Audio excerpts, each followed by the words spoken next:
Ok, bueno, muchísimas gracias por estar aquí. Vamos a iniciar con la presentación de la doctora Lisbeth Zelaya. Ella va a tratar el tema que es el paisaje patrimonial del ferrocarril San Rafael y Atlisco, un estudio socioterritorial para la resignificación del patrimonio en riesgo. Voy a leer un poquito de su semblanza.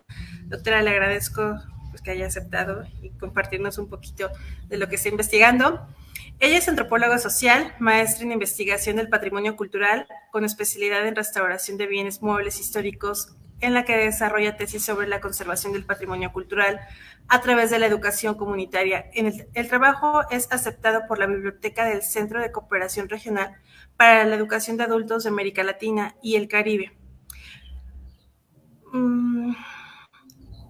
Eso es para ser parte de su biblioteca. Cuenta con experiencia en educación por la paz y desarrollo de proyectos colectivos de conservación del patrimonio cultural.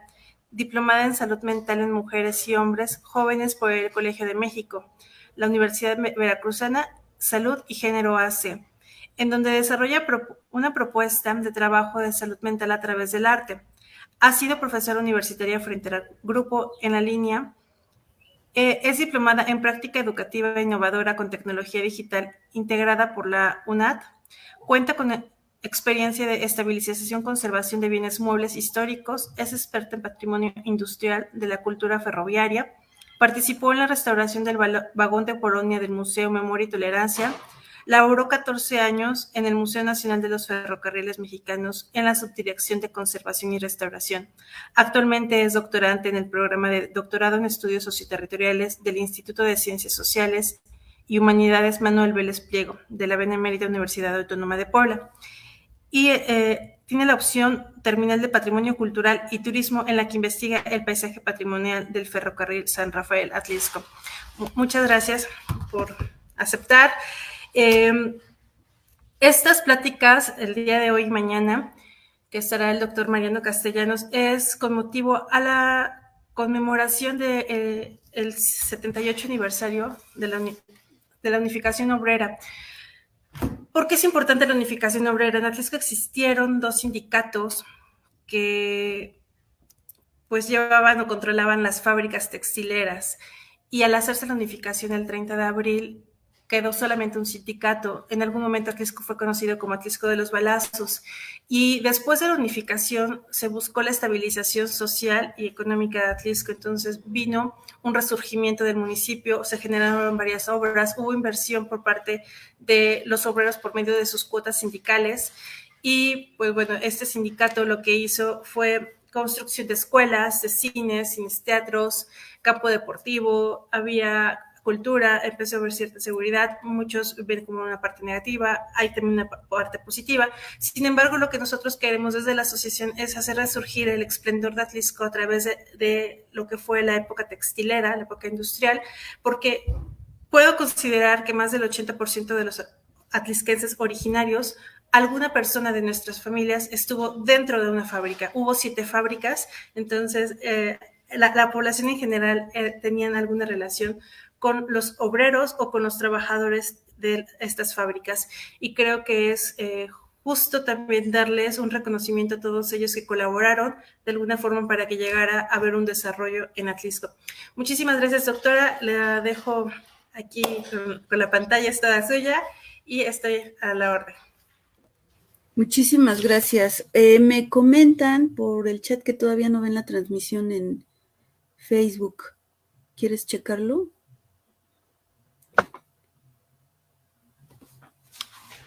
Sí, claro, lo checo. Tú me dices si quieres que espere un poquito. No hay ningún problema. Si me da un minutito, por favor, en lo que checo. No hay ningún problema. Si me da... Sí está transmitiéndose, la página es Sinergia Comunitaria. Ok, yo lo paso acá en el chat. Muchas gracias. Bueno, entonces sigo. Pues primero, déjenme compartir pantalla en lo que los empiezo a saludar. Muchísimas gracias por la invitación. Realmente estoy contenta y agradecida porque, díganme si ya estoy compartiendo.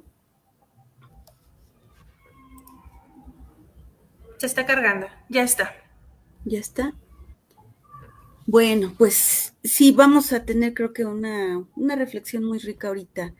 Yo quisiera, pues antes de iniciar, agradecer la amable invitación de Betty Zafra, de la organización Macuil Sinergia Comunitaria, y claro, de todo el equipo de trabajo que logra que estas iniciativas se hagan realidad.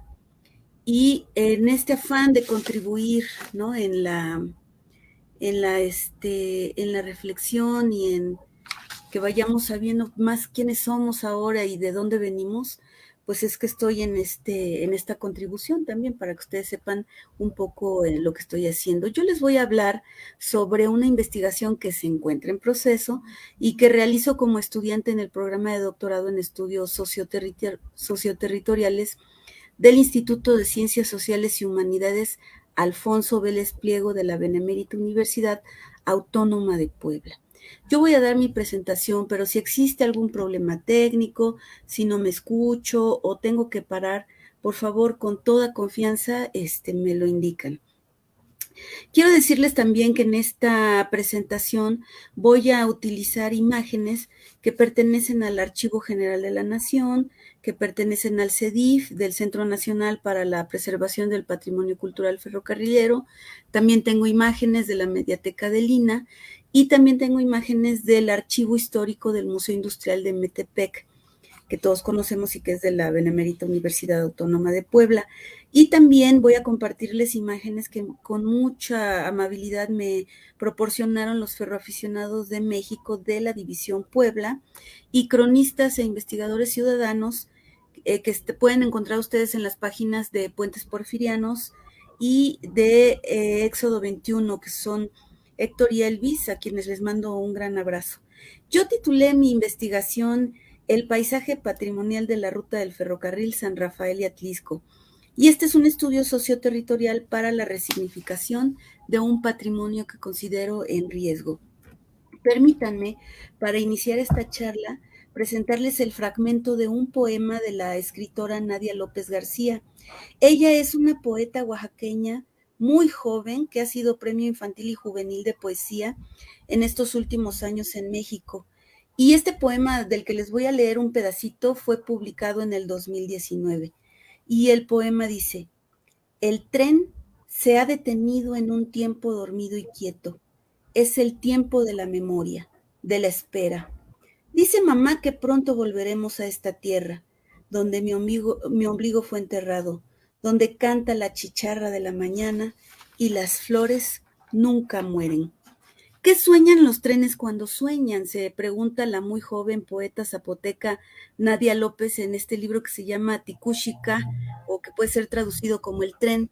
Ella se pregunta sobre qué sueña el tren, pero yo me pregunto por qué ella rememora en sus poemas a una locomotora de vapor, una obra tecnológica que se encuentra más allá de una vivencia que pudo haber tenido, por obvias razones, una escritora que hoy tiene 20 años, ¿no?, pero que le permite contar a través del tren sobre su condición de niña migrante en tránsito hacia poblaciones que suelen dar trabajo a comunidades indígenas en Oaxaca, que van y trabajan como campesinos, pues en zonas que son muy lejanas a sus tierras, ¿no?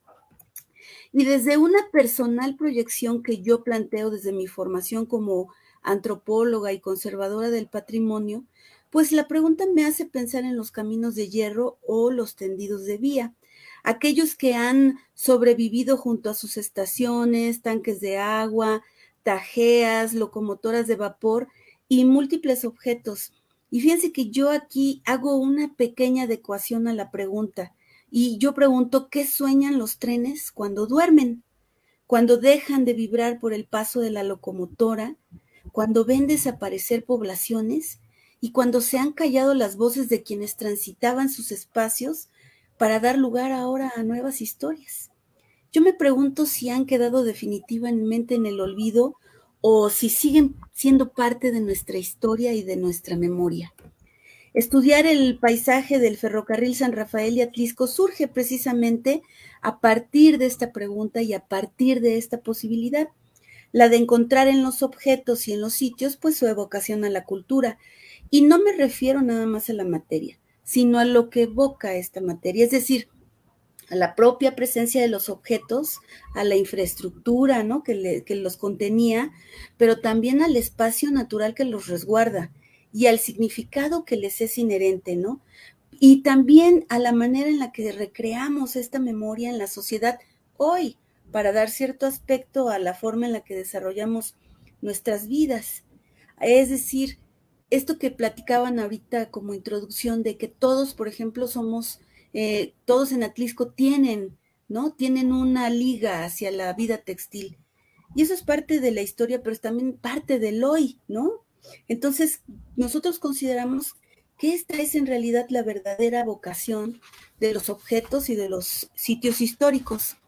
Ahora me gustaría preguntar a todos los que nos acompañan en qué parte de la historia y la memoria de la comunidad de Atlisco se encuentra el ferrocarril San Rafael de Atlisco. Es decir, ¿qué significa para ustedes? ¿Tiene aún un lugar en su vida?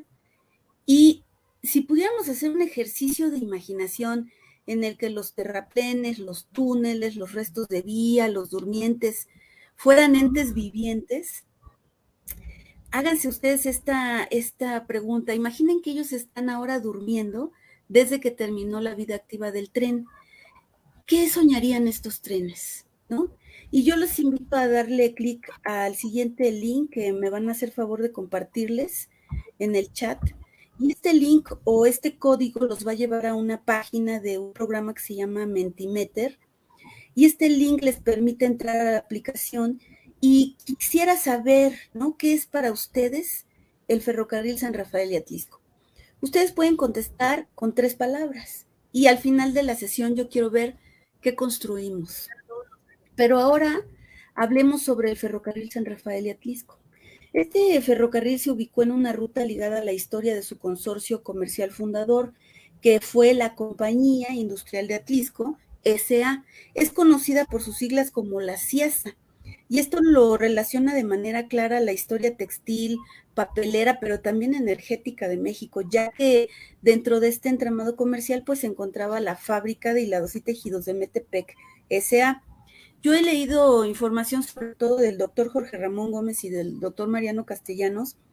Puedo decirles, y a través de lo que he encontrado ahora, desde el trabajo de campo y desde lo que existe en archivos, que la ruta se ubica temporalmente de 1890 a 1957 aproximadamente, y que su construcción, además de unir a Atlisco con las empresas de la compañía de Metepec, claro que esto era como el principio fundador de la ruta, pero también se vislumbraba como el camino más corto de Puebla hacia México. Esto era realmente innovador y súper importante. Miren, tenemos aquí un mapa y ustedes pueden ver en este mapa un camino rojo. En este camino rojo nosotros podemos observar el tramo que nosotros conocemos del ferrocarril que va desde Puebla a la Ciudad de México.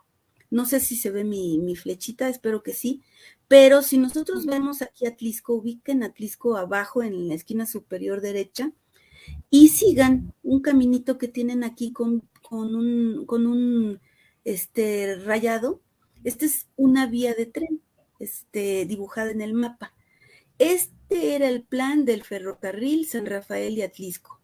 Imaginen lo que implica en términos de tiempo, pero también de distancia, de innovación tecnológica para ir más allá de la geografía y poder sobreponerse y llegar de una manera tan corta a la Ciudad de México. Pero, aunado al tema del tiempo y de la distancia, la ruta tenía un acercamiento al bosque de las faldas del volcán Popocatépetl, lo cual significaba el traslado rápido y económico de árboles talados hacia la papelera de San Rafael, y esta, claro, era una de las materias primas fundamentales en el proceso productivo. El ferrocarril consta de 2 secciones. La primera era conocida como la sección Atlisco, y en general recorría, voy a ocultar esto, creo que no se ve, recorría lugares como Atlisco, Metepec, Tochimilco, Santa Catalina, Coilotepec, y esta era llamada la sección Atlisco. Hay un segundo tramo que partía de la Ciudad de México y entre otros lugares recorría lugares como la estación de Jico, Tláhuac, Chalco, La Compañía, Tlalmanalco, Amecameca, hasta Papasco, y esta era conocida como la sección México.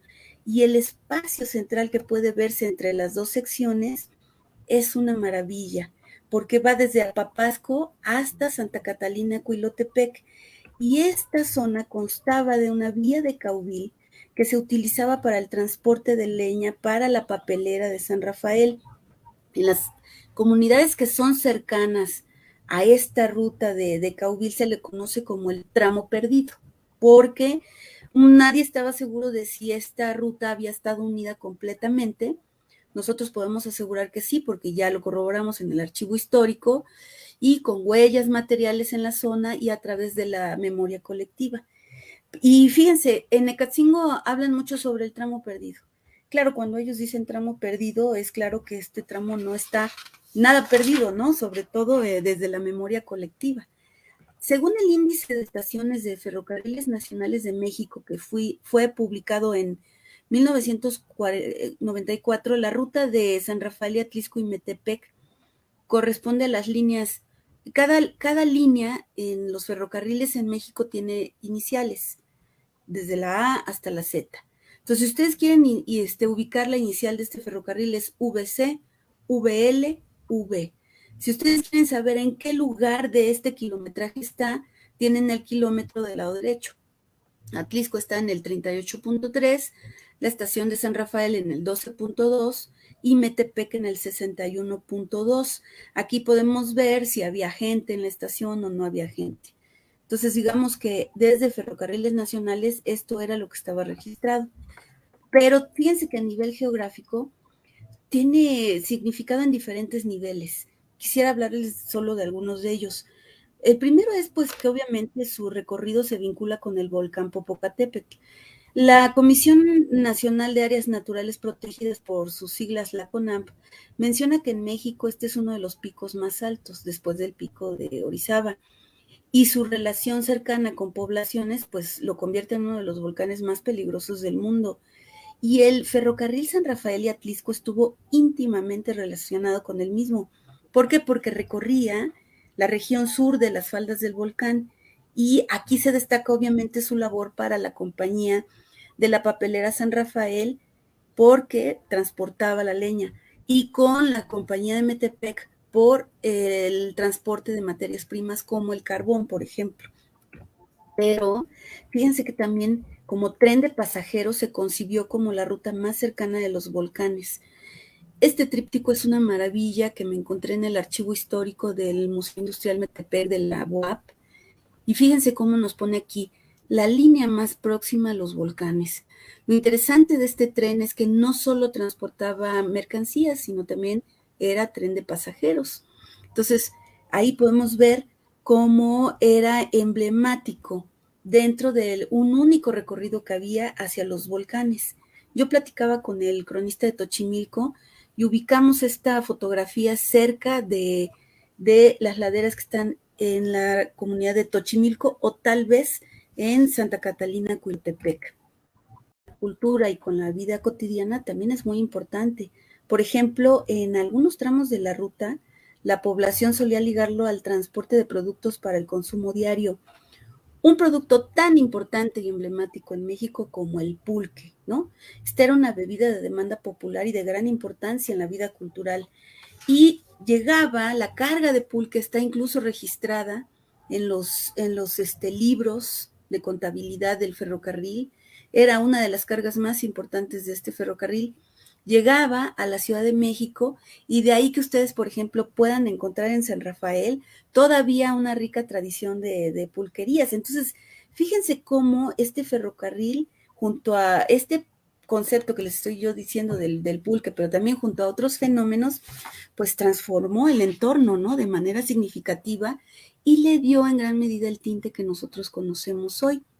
Entonces, para nosotros, el ferrocarril San Rafael y Atlisco es una de las rutas culturales ferroviarias de gran importancia en el país, porque su presencia en el territorio significa la conquista del espacio por el tiempo. la dinamización de materias primas, trae ideas de modernización, flujos de capitales, de fuerzas sociales y, por supuesto, de producción cultural, pues de gran importancia, ¿no? Su abandono se debió a diversos eventos económicos nacionales, pero también internacionales y locales. Hubo, claro, una presión muy fuerte de los movimientos zapatistas en la Revolución Mexicana, y todo esto combinado pues terminó con la vida activa de una importante empresa ferroviaria. Y esto obviamente trajo nuevos cambios socioterritoriales a estos territorios. Pero fíjense que su relación con la historia y el entorno, desde nuestra perspectiva, nunca fue interrumpido, porque sus huellas se encuentran en nuestra cultura actualmente. Permítanme explicarles esta idea.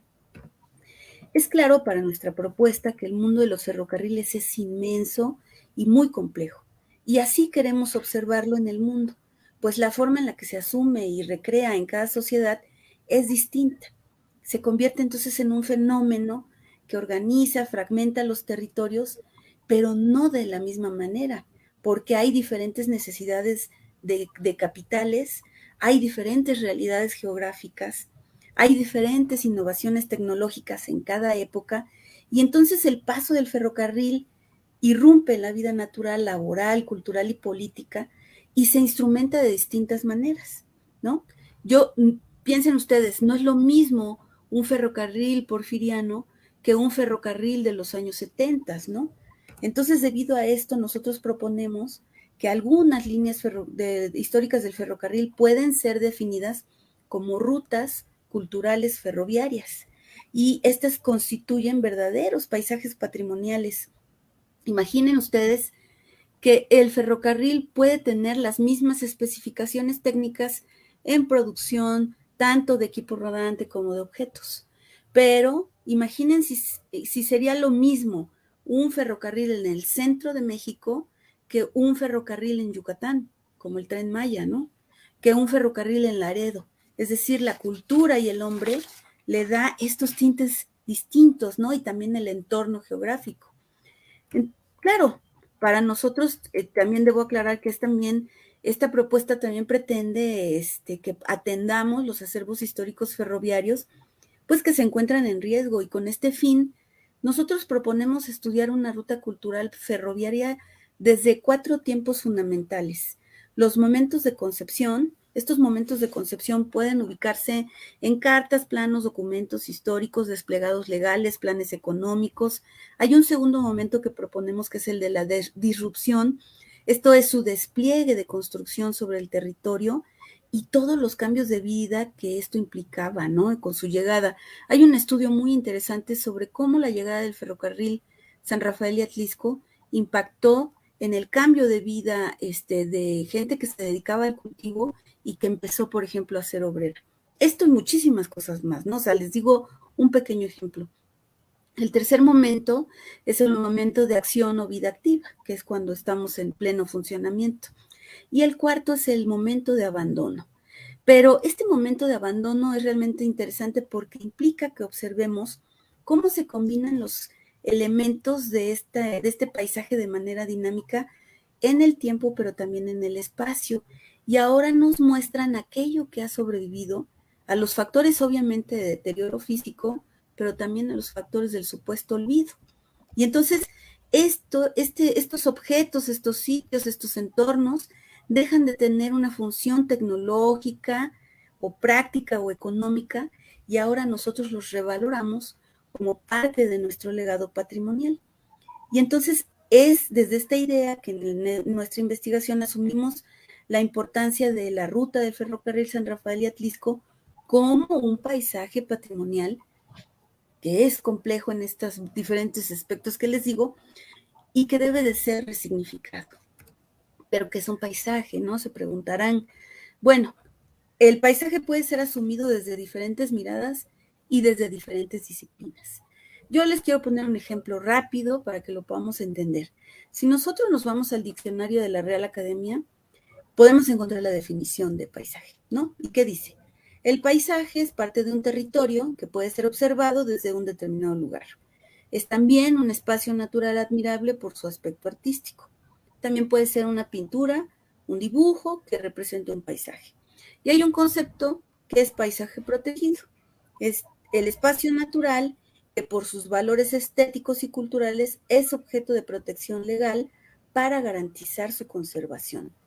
Nosotros estamos enfocados en el concepto que surgió desde la geografía, que se dio la tarea, desde la geografía humana, que se dio la tarea de observar el impacto del ser humano en el ambiente y del ambiente en el ser humano. Estos movimientos generan y configuran, ¿no?, espacios naturales y culturales de vida muy específicos. Piensen, por ejemplo, en este paisaje que les digo que es un paisaje patrimonial a partir de un hito histórico tan importante como el ferrocarril San Rafael de Atlisco. Pero hay otro tipo de paisajes, ¿no? Por ejemplo, los paisajes arqueológicos. O sea, sí hay que tener como cierta especificidad, ¿no? Nosotros lo concebimos, es decir, a este término del paisaje, ¿no?, como algo que nos sujeta y en el que vivimos, y algo que está en relación con la cultura y con la historia, porque la mirada patrimonial refiere a un evento histórico de gran importancia, ¿no?, que define a este paisaje. En este caso, nosotros estamos hablando de la era industrial, de la tecnología de vapor, de las nacientes tecnologías eléctricas e hidroeléctricas, de la tecnología textil, también de la economía porfiriana, ¿no? Porque esto es lo que definió el espacio y generó cierta infraestructura, y esta infraestructura irrumpió en el entorno a través de los tendidos de vía, de la construcción de estaciones, pero también de la construcción y uso de objetos, de ropa, de comida, de nuevas formas de ver la vida, de generar trabajo, ¿no? Y todo esto es ahora parte de nuestra historia y de nuestra identidad. Es por ello que consideramos que el planteamiento de esta estrategia de investigación podría ser utilizada en otras rutas culturales ferroviarias que a lo largo del país y del mundo pues se encuentran en estado de abandono por sus condiciones de extensión y localización, pues que las ubican fuera de intereses económicos o institucionales para su rescate, pero que son fundamentales en la historia y en la construcción de identidades. Nosotros consideramos que se ubica en una ruta ferroviaria abandonada pero no olvidada. Déjenme platicarles que los ferroaficionados, por ejemplo, que son descendientes de trabajadores ferrocarrileros o que son trabajadores ferrocarrileros en activo o que son jubilados ferrocarrileros o aficionados al ferrocarril, esta es una de las rutas más valoradas en el centro de México. De la misma manera, cronistas y ayuntamientos han puesto en marcha iniciativas para rememorar y conservar su relación material y simbólica con este ferrocarril. Pero claro, también para nosotros como restauradores, conservadores, arqueólogos industriales, antropólogos, historiadores o cualquier otro interesado en el tema del patrimonio de la cultura industrial ferroviaria, pues estos tendidos de vías, sus sitios, objetos, acervos gráficos, sus planos, sus archivos, sus fotografías y por supuesto la memoria colectiva y la memoria ferroviaria representan un patrimonio muy importante y es un patrimonio que se encuentra en riesgo inminente de pérdida. Yo quería platicar rápidamente con ustedes y preguntarles por qué creen que es importante realizar este tipo de estudios, para qué nos sirven, ¿no? Pensemos que la humanidad enfrenta actualmente problemas que se consideran de primer orden, ¿no? Guerras, violencia, pandemias y muchos avatares más en los que la ciencia debe contribuir de manera teórica y práctica para, pues, mitigarlos de manera contundente. Y ante tal avasallamiento de eventos, yo pregunto, ¿por qué sigue siendo pertinente y necesaria la preservación e investigación de la cultura y de aquello que consideramos importante resguardar dentro de ella como legado de un paisaje patrimonial? Permítanme platicarles un evento que ocurrió en el verano del 2015 y que el doctor Miquel Mancícido rememora en un texto que no deben perderse, que se llama Patrimonio y Derechos Humanos, una mirada desde la participación y el género en el trabajo de las Naciones Unidas. Miquel Mancícido, quien escribe esta reseña, nos recuerda un hecho en el que el Estado Islámico asesinó a uno de los eruditos de antigüedades más importantes de Siria, el profesor Khaled al-Assad. Él fue jefe de arqueología en Palmira, en Siria, durante 4 décadas. Y el profesor fue brutalmente decapitado en el verano del 2015 por no colaborar a la destrucción del patrimonio al que había dedicado su vida. Obviamente yo les estoy hablando de un evento muy triste, pero creo que es digno de recordar. El mismo Miquel Mancisidro comenta que esta es una escena pues muy dura de imaginar, ¿no? Un anciano profesor de rodillas, con las manos atadas a la espalda, mientras un desalmado blando en cuchillo, ¿no? Lo que viene después obviamente no voy a mencionarlo, pero sí les pregunto, ¿por qué alguien preferiría morir antes que colaborar en la destrucción de un lugar que es parte de su historia y que personalmente estudió y luchó por conservar? Entonces pregúntense, ¿es un lujo hablar del valor del patrimonio? El mismo Miquel Mancisidor en este texto hace una pregunta y dice, ¿es un abuso hablar de la conservación del patrimonio como derecho cuando lo comparamos con un derecho humano de verdad como la vida? Pues bien, la defensa del patrimonio como derecho humano no es un lujo. Si nosotros vemos al patrimonio como un objeto de consumo de alta cultura, entonces, pues sí que hablamos de un lujo, ¿no? Pero piensen en la historia del doctor Khaled, quien nos demuestra que el patrimonio se revela como memoria, como cultura, nos hace comunidad, nos hace pueblo, nos dice quiénes somos desde nuestra historia, define nuestro lenguaje, es decir, nos hace humanos.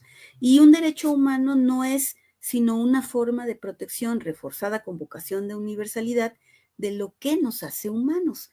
Por eso es correcto entender el patrimonio como derecho humano y es correcto defender su investigación y defender su protección. Y en el espacio específico del patrimonio natural y cultural, que yo evoco a esto porque es parte de este paisaje patrimonial, podemos asegurar que su defensa no es un lujo, porque más allá, sobre todo en este tipo de patrimonio del que yo les hablo, más allá de su sentido estético o de gala museística, estoy hablándoles de la historia, de la memoria contra el vacío, de la identidad contra la mentira, del significado de las cosas, ¿no? Contra la ignorancia. Entonces, podemos afirmar que la investigación del patrimonio, de la cultura industrial ferroviaria, no es un asunto de segunda importancia, es más bien un tema vigente. ¿Por qué? Pues porque permite que el ser humano pueda ubicarse en un espacio y en un tiempo desde la fuerza que procede de su valor identitario, es decir, de su memoria colectiva. Y creo que es por eso que como receptores de este legado, pues debemos mantener en alta importancia su investigación, no solo para su conservación, sino para su libre recreación ciudadana y cotidiana en medio de los vastos y rápidos cambios que experimentamos actualmente como humanidad. Y esta particular forma de ver el patrimonio es lo que nos ligó a los estudios del paisaje patrimonial, porque lo que nos interesa comprender es el modelaje del hombre sobre su entorno y con esta combinación cómo se generaron valores, cómo se generaron recuerdos, referencias a una vida diaria, ¿no? Porque el paisaje es la relación de todos estos elementos, el entorno natural, las huellas patrimoniales, es decir, las vías, los puentes, los sitios, los objetos, las fotografías, pero también la cultura, la historia, la memoria y las personas, sobre todo esto, las personas que en las comunidades y que en las ciudades lo rememoran, que lo viven, que lo disfrutan, que lo caminan, que lo pasean, ¿no? Entonces el paisaje refiere a distintas miradas sobre la vida, pero también a lo que la gente asume que es el ferrocarril dentro de su cultura. Y bajo esta dinámica, pues es un hecho que no podemos entender nuestro entorno contemporáneo en México, en Atlisco, en Puebla, en la Ciudad de México, sin este ferrocarril, porque su presencia fue producto de la revolución industrial, dinamizó y reestructuró todos estos territorios y tuvo un impacto muy fuerte en la vida sociocultural de los lugares, ¿no? No solo que estaban cerca de ellos, sino que también en los que hacía como memoria, ¿no? Por ejemplo, en la Ciudad de México. Nosotros consideramos que revolucionó la cultura de la movilidad y también la del trabajo, también la de las relaciones sociales y de los intercambios económicos y de conciencia. Y creemos incluso que dio cierta forma al ejercicio del poder y de las luchas de los diferentes movimientos sociales del país. la historia del movimiento sindical y del movimiento obrero de Atlisco y de su fábrica es muy importante. Y hay un libro que se llama El ferrocarril de Raúl Gil, búsquenlo. En este libro se platica cómo los movimientos que surgen desde los movimientos ferroviarios y desde los movimientos textileros dieron forma al México que hoy conocemos y a los siguientes movimientos revolucionarios, ¿no? Es por ello que para nosotros, pues es igual de importante la investigación de la historia de este ferrocarril, claro, el registro de sus bienes, la localización de su ruta y de sus sitios más importantes. Esto será producto de nuestra investigación, pero en realidad lo que nos interesa saber es cuál es la importante labor de la sociedad que a pesar de todo se niega a olvidar este ferrocarril.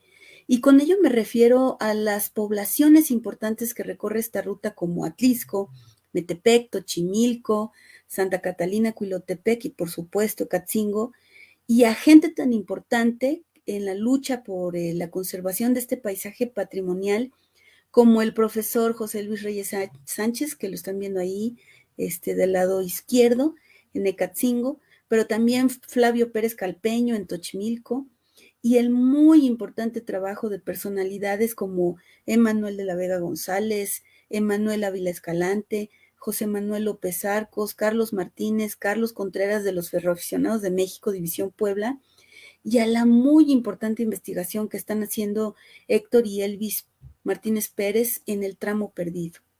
Desde nuestra perspectiva, son ellos y otros personajes importantes que tal vez en este momento olvido, que los personajes ligados a este ferrocarril, quienes han recreado dentro de la cultura su historia. Y es su trabajo el que le ha dado oportunidad de tener un lugar en el presente y posibilidades de sobrevivir, de tener un espacio en el futuro. Es decir, que tengamos algo que decir a las generaciones, quienes a través de este trabajo pues tendrán referencia de su historia, de cuál es su lugar en el mundo, y que de esta manera ellos tengan herramientas para poder brillar con luz propia. Y en este sentido es que queremos colaborar para tener una idea clara de cuál es el paisaje patrimonial del ferrocarril San Rafael y Atlisco desde sus huellas, pero también desde su memoria colectiva. Muchísimas gracias. Yo quisiera, bueno, con esto terminar, y mientras si hay algún comentario, ingreso a la aplicación que estábamos teniendo. Nada más que no sé cómo salir de pantalla. Creo que me están viendo y están viendo aquí detener pantalla. Ya lo logré. Muchas gracias.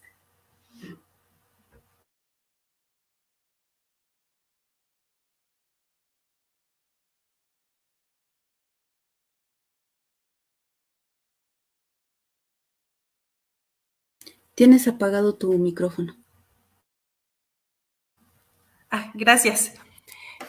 Voy a compartir algunos de los comentarios de Facebook. Están los del arquitecto Marco Aurelio. Menciona que es una de las vidas de Atlisco que lo cruzó llevando historias de los habitantes. Andy Fernández, la cultura es pasado, es nuestro legado, el cual sirve para entender lo que pasó y lo que nuestros ancestros hacían. Jessica Rugerio, personalmente digo que disculpe, se me movió un poquito. El que haya construcciones que datan desde ese tiempo nos transmite lo que hemos formado como patrimonio y cultura, misma que nos identifica como habitantes de donde somos. Nuevamente el arquitecto Marco Aurelio. La importancia de conocer un patrimonio de los atlisquenses deberían de cuidar como parte de su identidad, que hoy tristemente está invadido por un desorden que se llama tianguis, cuando debería ser hoy una vialidad respetando su derecho de vía y ser un espacio útil y respetado.